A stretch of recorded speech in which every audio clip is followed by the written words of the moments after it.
The daggers are one of many dexterity weapons in the Soul series, and they do have one of the fastest movesets throughout every single game. Now, as primary options, they tend to be like middle of the pack, sometimes even below average, but as secondary options, they can be really good because you can just leave it in your back pocket and then switch to it when you just need to have like a really quick weapon, or to be able to get critical attacks like backstabs or posts, because the daggers do get bonus damage for those particular attacks. But when it does come to them as primary options, even though some of the games they can actually output amazing damage, it's hard to really pick them over things like curved swords, straight swords, or even thrusting swords, because those weapon types can almost be just as quick, but they'll end up getting more range, better poise damage, and sometimes even more DPS too. So there's never really an instance to where the daggers are the best dexterity option, but they still can be very viable. But for today, we are going to go over the top 20 best daggers. Normally I do a top 25, but honestly, there is not too many daggers in this game that are worth talking about, so I'm just going to make it be a top 20 instead. And keep in mind, it is just going to be for PvE. Now, before I do get started, I want to talk about the Dark Souls 1 daggers, because not a single one is going to appear onto this list, and the reason being is because this is a terrible weapon type in this game due to their damage just being horrendous. Like, every single one is pretty much just not worth using, unless you are going to go with one that can be buffed, because on Dark Souls 1, buffs are really good, and especially with quicker types weapons, due to the buffs just adding a flat amount of damage. But if that's the case, things like curved swords, straight sword, thrusting swords, that is going to be much better options for these faster movesets. Now, the best dagger in Dark Souls 1 is going to be the Bandit's knife, because you can get it very early on. It can proc bleed, which a lot of enemies, specifically earlier in the game, are weaker to bleed. But the thing is, there are so many other early game bleed options that are just going to be better than the Bandit's knife, because the same thing still applies. The damage just sucks. Starting off at number 20, we have the Shadow Dagger from Dark Souls 2. Now, Dark Souls 2 daggers are honestly amazing. They can output ridiculous amounts of DPS. When you have them either one-handed or two-handed, they can literally be just that good. Power sensing combos don't really care for them as much, and some of these daggers do have some really high counter damage too, which is amazing. Now, the obvious downside is going to be the range. Now, some of the other games might end up compensating in the moveset by like lunging it a bit further, but the Dark Souls 2 moveset does not lunge in far at all, and it can be extremely frustrating to use, so there's not really many circumstances to where I would like to use daggers over things like thrusting swords, especially because those could potentially have higher DPS due to their thrusting damage, be just as fast, but just have respectable range. But the Shadow Dagger in particular is going to be really good as a strength-based option, and it can get the second highest with a strength-based build behind the Black Flamestone Dagger. Now, the Shadow Dagger is a lot lighter and is going to consume a lot less stamina, and does get a bit more poise damage, but even then I'm probably still not going to prefer it over the Black Flamestone Dagger due to that one is having much more range. But it is going to be very good as a secondary option, and with strength-based builds, you're going to have very slow and sluggish movesets for the most part, and having a quick secondary backup is going to be really good, especially because that the daggers do get that bonus damage with the critical attacks, things like backstabs or posts. If you find an opportunity to actually get a critical attack, you could just switch to the dagger, because the dagger does actually hit twice for its critical hit. Now, the thing is, the thrusting swords also do this as well, so if I actually did want to have like a light secondary strength-based backup option, I would go with the S, which does weigh a little bit more, but it does have lower requirements, which is like another downside to the Shadow Dagger. It does get a 16 dexterity requirement, so it does have its own uses, but it's not going to be the most useful. Number 19, we have the Elden Ring Dagger, just a regular basic one that you can purchase. Now, the daggers in Elden Ring are going to be somewhat below average in terms of primary based options. Like, they can be really quick and still output okay DPS, especially with the multi-hit talismans, and when power stance, they can actually do pretty well also. Now, the thing is, when you have them one-handed or two-handed, they're not going to be that good, especially compared to things like curved swords or straight swords. And when you have them power stanced, they're just completely outclassed by the claws, because the claws get very similar range, but just faster movesets because the weapons hit simultaneously. For the most part, they're all going to be getting passive bleed, and they also do get higher crit damage too. But there are going to be some useful daggers as primary options in the game, as we will get into, but for the most part, the daggers are going to be meant as secondary options, just to leave in your back pocket, just to be able to end up getting a critical attack with how good stance breaking is in this game, and also to just use a bunch of different Ashes of War, which is going to be the best use for the dagger in my opinion, being that this thing has very low requirements, doesn't weigh very much, you can purchase it right at the beginning. Like, you can justify using this dagger for literally any single build in the entire game, whether or not you actually wanted to use things like Golden Vow, Assassin's Gambit, Chilling Mist, Sacred Order, or Shared Order. Like, there are so many Ash War buffs that you can benefit off, and the dagger can pretty much cast all of them. But unfortunately, that's going to be the best use for the dagger, because as a primary option, or as like a critical attack option, it's just going to be outclassed. Number 18, the Corvian GREATKNIFE from Dark Souls 3. Now, Dark Souls 3 daggers are also extremely good, just like most dexterity options in this game, but due to them being really fast and the stun lock potential can just be insane. Like, these weapons can just completely trivialize all types of knights just using like the two-handed R1 combos that can just be repeatedly stun locked. So it actually kind of does remove one of the major downsides of having a dagger.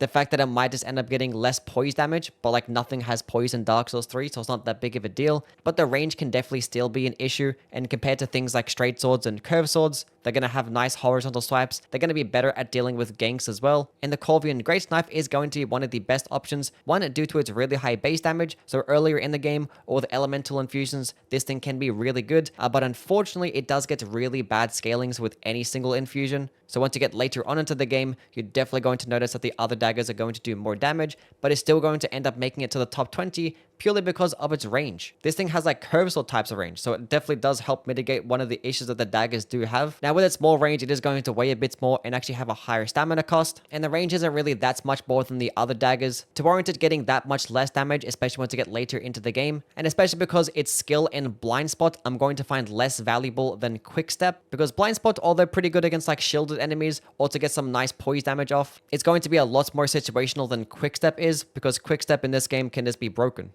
Number 17, the Bloodstained dagger from Elden Ring, which is one of a few different bleed types of daggers. This one being the best that can be infused, as it does get the best amount of damage compared to the 3 with basically every single infusion. Now obviously, bleed in Elden Ring is just an amazing status effect, probably the best status effect, due to it just doing amazing damage, having all these buffs to actually help further improve your damage, and with how quickly you can proc the status effects too. And with something like a dagger, you could do it relatively quickly. Now, am I still going to prefer the Bloodstained dagger over things like the Scavenger's Curve Sword or just using claw-based weapons? Probably not. Those are going to output way higher DPS, especially when power stanced. But it can be pretty decent as a secondary option, because it is going to get that 110 crit, and if you are fighting these enemies with really short openings and maybe you want a really quick weapon, you could just switch to this to be able to proc bleed quickly. So it is a pretty solid weapon. It gets nice damage, it gets bleed, but I'm still not going to value it that much because it's still only just a dagger.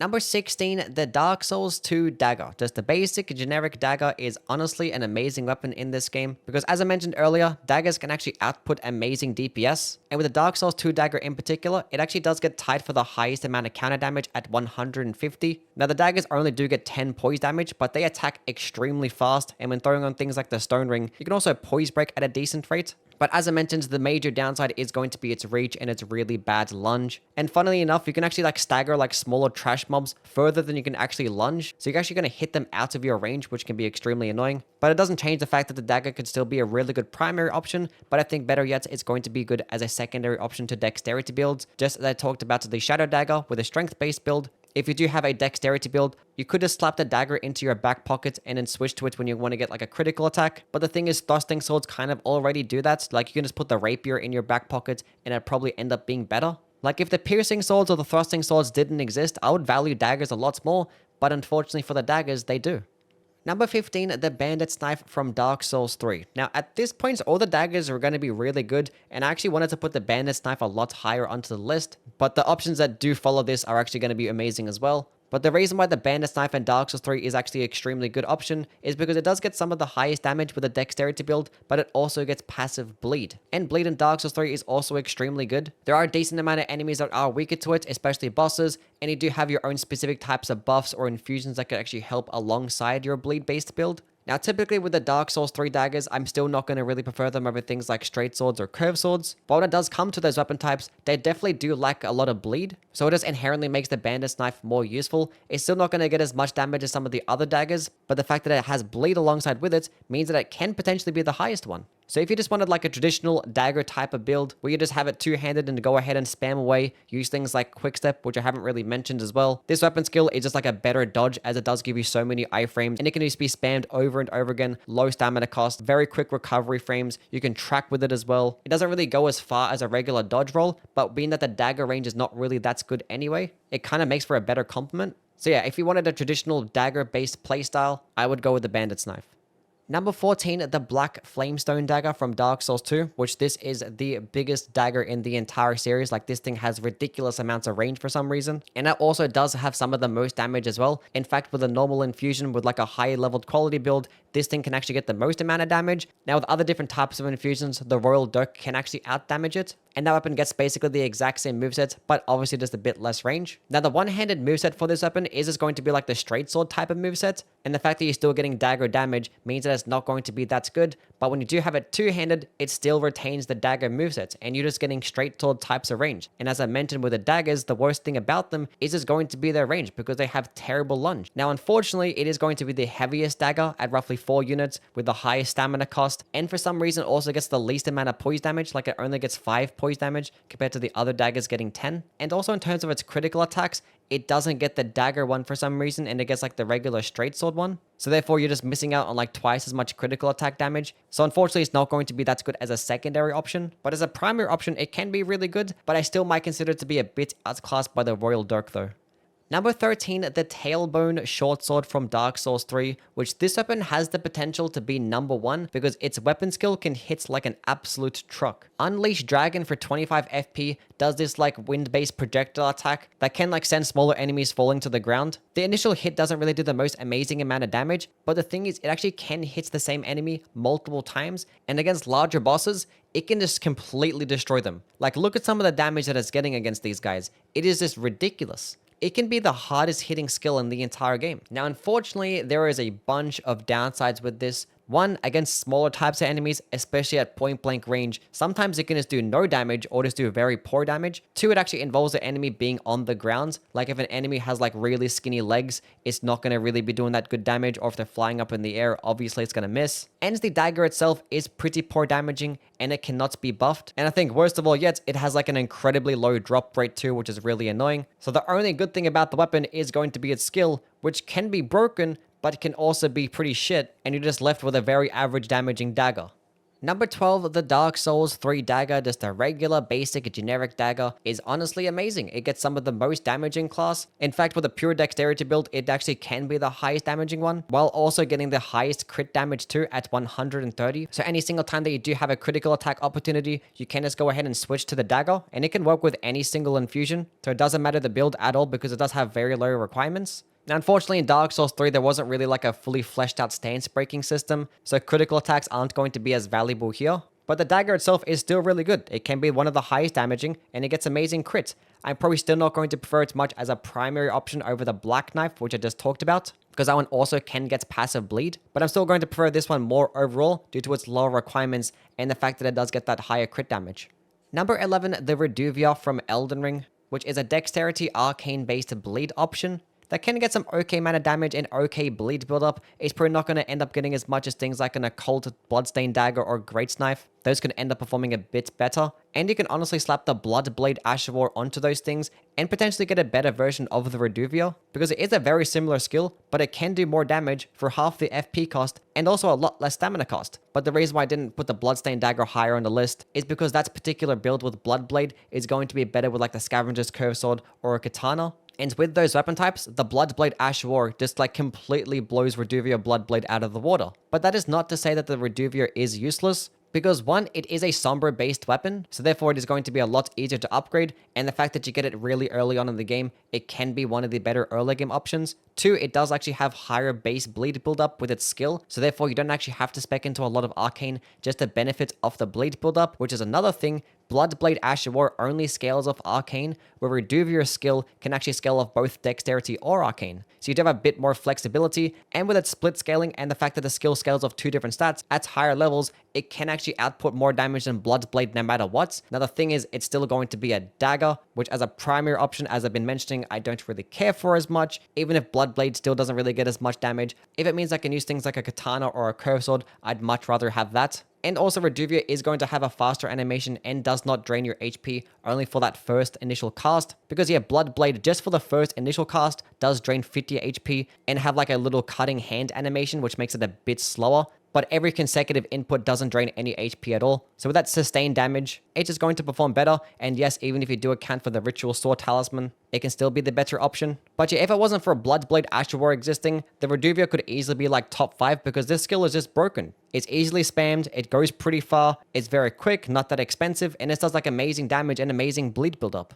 Number 10, the AQUAMARINE dagger from Dark Souls 3, which is definitely the flashiest dagger in the entire series. and thankfully it actually is a pretty solid weapon as well. It is a dexterity and intelligence based dagger with some split magic damage. Now yes, magic damage is like the worst damage type in this game, but it's not that noticeably bad. The damage can be pretty average as well. It might not end up performing better than things like a pure intelligence crystal based weapon, or like a dex int sharp infusion with like crystal magic weapon buff. Those will end up resulting in higher amounts of DPS, and it'll probably end up getting higher crit damage as well, because for some reason this is a dagger with only 100 critical damage, which is like super upsetting. But thankfully its skill in Crystal Blade is extremely good, because it does like slightly transform the weapon in this like cool stance, makes the weapon have a bit more range, and it does change up the moveset too. The heavy attacks will be like this nice poke that can lunge in pretty far. That's going to be very situational as to how you do use it, because for the most part, you're just going to be spamming R1 with those nice horizontal swipes, which the fact that you are getting horizontal swipes means that it is going to be better when dealing with ganks, and the damage output can be some of the highest, if not the highest, out of all the daggers too, because it swings extremely quickly and just does really good damage. Now, unfortunately, it still is going to consume some FP,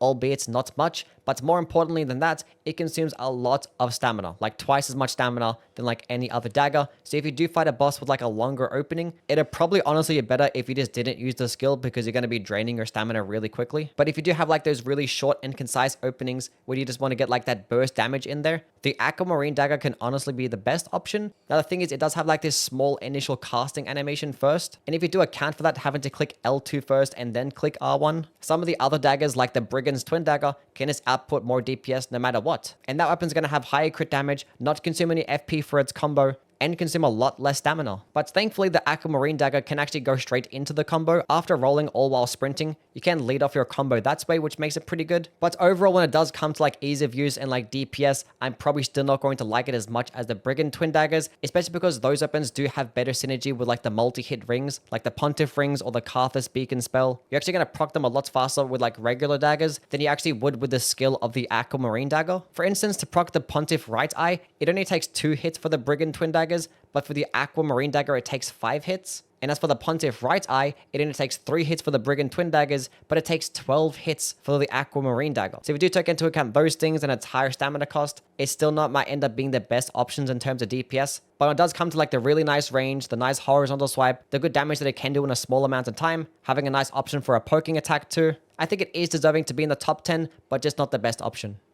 Number 9, the Secret Dagger from Demon's Souls, which this is the only Demon's Souls dagger to make it to the list. There's not that many daggers in Demon's Souls, and when it does come to the weapons in this game, all the weapons inside of their own category perform very similar, like they get the exact same movesets. The damage and scalings will also be pretty similar as well. And for the Secret Dagger, it is the highest damaging one, also can be buffed and infused, so I'm just going to find it to be the most valuable. And it is part of the reason why things like the Parrying Dagger or the regular dagger just didn't make it to the list, because it's the exact same moveset, same weight, similar scalings and requirements, but the Secret Dagger just does more damage. It does actually have a bit less durability, which could be an issue if you do like forget to repair your weapon. And in that instance, I might just go with the Parrying Dagger, because the Parrying Dagger does actually give you some nice parry frames. But the reason why this is going to get as high as it does is because daggers in Demon's Souls are honestly amazing. They're extremely quick, offer high DPS, very low stamina cost, obviously like way next to nothing. And when paired alongside weapon buffs, being that they actually do give that flat amount of AR boost, it's just going to pair especially well alongside quicker weapons, which the dagger being the quickest amongst them.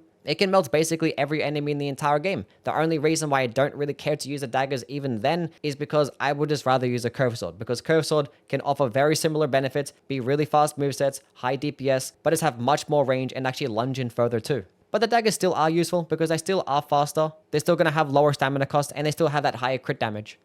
Number 8, the ERDSTEEL dagger. Now, I think this is the best primary option for a dagger in the entire game. If you didn't really care to like spam skills and just wanted to use your dagger movesets, I think the ERDSTEEL dagger is the best one for many reasons. Number 1, it is the highest damaging dagger in the entire game when you do have it with a Faith infusion, because it does actually come with a Faith scaling and can be infused. But with like a Flame Art or a Sacred infusion, going into the Faith stat doesn't just boost the elemental damage, but it also boosts the physical damage. So you're getting like twice as much of a benefits by going into the Faith stats than you otherwise normally would. This bug also works with things like the Blood Fiend's arm and the Blood Fiend's fork too. So this makes him do amazing damage, but better yet, it also gets the best dagger movesets with its really good heavy attack. It does this nice quick double swiping attack, and whether you have it fully charged or uncharged, it can just output amazing damage, especially with the multi-hit talismans. It can just straight up shred and destroy everything. So if you didn't like to have like the power sensing dagger combo because you noticed the DPS is not going to be as high as things like claws, this could be like a very decent alternative. Now, unfortunately, it still is going to be a dagger, so like the range, the stance damage, they're not really going to be quite there.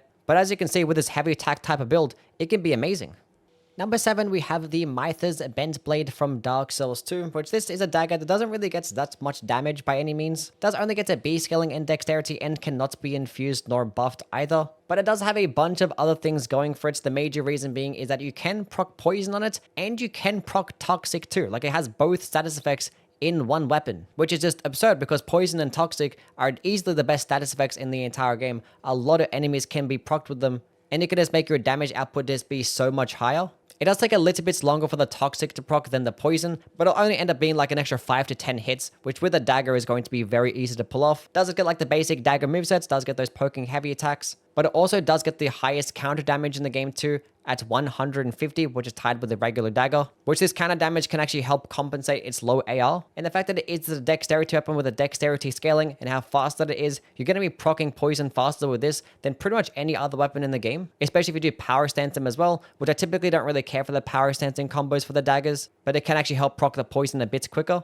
So with all those things combined, I would actually like to put it as the best dagger in Dark Souls 2, but unfortunately with its low AR, and if you do fight those enemies that cannot be procced with poison, and especially to where you're fighting trash mobs to where you don't really need to be proccing poison anyway, it's not going to be the best thing in the world, but it still is deserving of this spot.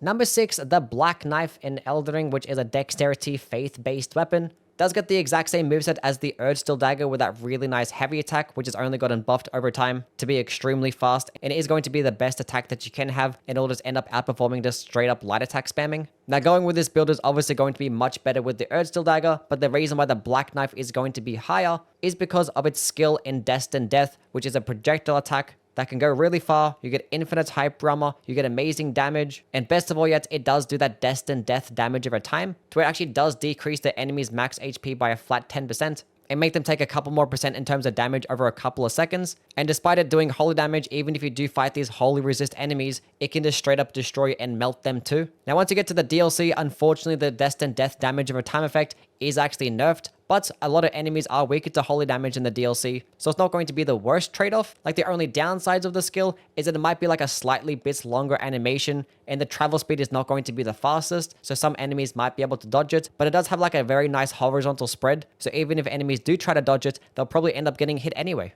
Like any single time that you are rocking a faith build and you didn't really have like a holy based spell on hand, you could honestly put the Black Knife in your back pocket because one, it does get that bonus crit damage, but you can like lead off every single fight with this one attack and just end up doing a flat debuff and it's do a good chunk of damage right at the beginning. Number 5, the Misericorde from Elden Ring. Now you actually could argue that this is like the most useful dagger in the entire series because you could pretty much use this weapon for every single type of build. It is light enough with lower enough requirements that you could just use this weapon to cast like Ashevor buffs. But the best use for it is going to be for its critical attacks, as it does get 140 crit damage, which is the highest in the entire game. And with critical attacks throughout the series, it's mainly been for things like parries or backstabs. But in this game, we have the stance breaking mechanic, and with how fleshed out and how easy it is to actually get a stance break, it just makes critical attack builds even more valuable. So any single time that you do go with a critical attack build, you can very well just use the Misericorde and just end up getting amazing damage. Now, the reason why it's still only going to get at number 9 is because as a primary option, it's not going to be the best thing because one, it still is a dagger. Does just get like average damage, no like insanely broken skill or like passive bleed, nothing like that. So it is only going to be useful when you just do switch to it for like a critical attack build. But the fact that it does do it better than almost anything else in the game makes it still extremely useful. Number 4, the Blade of Mercy from Bloodborne, which is going to be the only Bloodborne weapon that makes it to the list. My last couple of Soulsborne ranking videos didn't really talk about Bloodborne weapons, but I might as well just talk about the Blade of Mercy for this dagger video because why not? It is going to be a skill-based weapon, which in this game is extremely good because visceral attack damage scales off the skill stat. So when you do get those parries or those backstabs, you can just benefit off so much more damage. And the Blade of Mercy does have extremely quick movesets, especially when you do have them transformed, which is what you want to be doing. Because it is essentially going to have like that dual wielding moveset. It can stun lock really nicely. Those L2 attacks can actually help you retreat pretty quickly. And the heavy attacks can actually help you close in the gap pretty nicely too. Like it can definitely be one of the better skill-based options in this game. But unfortunately, there is going to be some major downsides. One, it cannot be buffed. You also can't get an option of a charged heavy attack when you have them transformed too. So it does make you slightly miss out on your backstab potential sometimes. And obviously the range is going to be an issue too. Whereas like most weapons in Bloodborne, they tend to have respectable types of range, so you're not really going to be missing as much, but you definitely notice when using the Blade of Mercy, there's lots of cases where you just end up whiffing your attack. But when it does come to its stun lock potential, its high DPS with certain types of combos, the good movement and overall moveset that it does have, it can definitely make for one of the better daggers in the series. Number 3, the Brigand Twin Daggers from Dark Souls 3 to what I consider the best dagger in the entirety of this game. And that is for many reasons, the major one being is that it just gets the highest amount of DPS. Because yeah, it's a paired weapon, therefore when you have it two-handed, you gain that dual wielding or that power stancing combo, which all paired weapons in this game are incredible. This is just going to be one of them. Now, as I mentioned with the Aquamarine dagger, there can be certain circumstances to where that one can actually get a bit better burst DPS. But in most cases, the Brigand Twin Daggers can do better, especially with its sustained DPS, due to the fact that it consumes a lot less stamina, and obviously not going to consume any FP with its combos. But on top of the fact that it does get this nice paired moveset, it can still be buffed and infused, which makes it very versatile. And also, as I mentioned earlier, it gets amazing synergy with the multi-hit rings. Both Pontiff's left eye and right eye can be procced faster with the Brigand Twin Daggers than any other dagger in the game. And it also gets the second highest crit in the game at 125. So you're going to benefit of amazing damage, good stun lock potential. You're still going to have quick step, which is definitely the best option for the daggers with how broken it can be. And you're going to benefit a lot more of things like parries and backstabs. Like the only downsides that I can say about the Brigand Twin Daggers is that the actual attacks themselves do have slightly bits longer animations than like the regular dagger moveset. And the attacks don't really lunge in as far as like the regular two-handed moveset. So those are going to be some small downsides, but I think the benefits just far outweigh it. Number 2, the Royal Dirk in Dark Souls 2. Which yes, this is going to be the best dagger in this game for many reasons. Number 1, it is going to be the highest damaging dagger with basically every single infusion. It also gets some of the highest counter damage at 140, and it also gets some of the most range too. It's not going to get as much as the Black Flamestone dagger, but it's just going to be a bit less. But the fact that it can just do more damage, more counter damage, and more poise damage for the exact same moveset, slightly bit less range, and a bit lighter, I'm just going to value it more. But yeah, it actually does get that same moveset as the Black Flamestone dagger. Therefore, those one-handed combos, I'm not going to care for, but when you have them two-handed, it's still going to retain that dagger moveset, and it can honestly just be utterly broken. Like, it can be comparable to like thrusting swords or rapiers in terms of how good the DPS can be. And for whatever reason, if you didn't really care to have like the poking attack moveset that the thrusting swords have, you could just go ahead and pick up the Royal Dirk two-handed and then spam away. Like, the only downsides of the Royal Dirk is that 1, you did get like towards the end of the game, and 2, just like the Black Flamestone dagger, it doesn't benefit off that dagger critical attack to where it like hits multiple times and it can only hit just the once. Like, you can still parry with the dagger when you still have it two-handed, but if I were going to get like a riposte, I'd recommend having like the regular dagger just sitting in your back pocket to switch to instead, or just having a rapier. So that's going to be the only downside, but when it does come to its DPS, low stamina cost, ease of use, the Royal Dirk is going to be that option. And that's number 1, I am going to go with the Glintstone KRIS, which I just hate to put this weapon at number 1 on a dagger list, because like the only thing that makes it very broken is its projectile-based skill. Like, it has nothing to do with the dagger itself. Like, if this skill was just like put on a straight sword instead, it would just be a better weapon. Because as I've been mentioning, I don't really care much for Elden Ring daggers, as I kind of just see them as a bit outclassed compared to things like claws, straight swords, or even curved swords. Like, they can still perform perfectly fine, and the Glintstone KRIS is just going to be like the regular dagger moveset. It gets a pretty good intelligence and dexterity-based scaling. Still gets the 110 crit, which is perfectly fine. Like, it's pretty decent, but yeah, that skill is just broken. In Glintstone Dart, which pretty much is like a beefed up version of Glintstone Pebble, because it not only goes further and actually has tracking, but it can be fully charged to make it go even further than that and just do way more damage. Like, this one attack can do more damage than a fully charged Comet. Which you might be thinking, okay, if it works very similar to the Comet-based spell, why not just use the Comet-based spell? And the reason being is that this skill consumes 10 FP. Like, the skill can do more damage than Comet and only consume 10 FP. Now, it's obviously it can't be spammed as quickly as Comet, so the DPS is not going to be as high. But the fact that you can get amazing damage with a projectile attack that goes really far, goes through enemies, have a pretty quick cast, and only consume 10 FP, like, it's just broken. It does have a follow-up attack very similar to Glintstone Pebble that can like lunge in really far. It actually lunges in further than what you actually would with the Glintstone Pebble. It does do some okay amount of stance damage. I don't really care to use it much because like the projectile part just does like 3 times as much damage, so there's not really much of a need for it. So yeah, the dagger itself is perfectly fine, but yeah, the projectile makes the dagger the best dagger in the entire series in my opinion.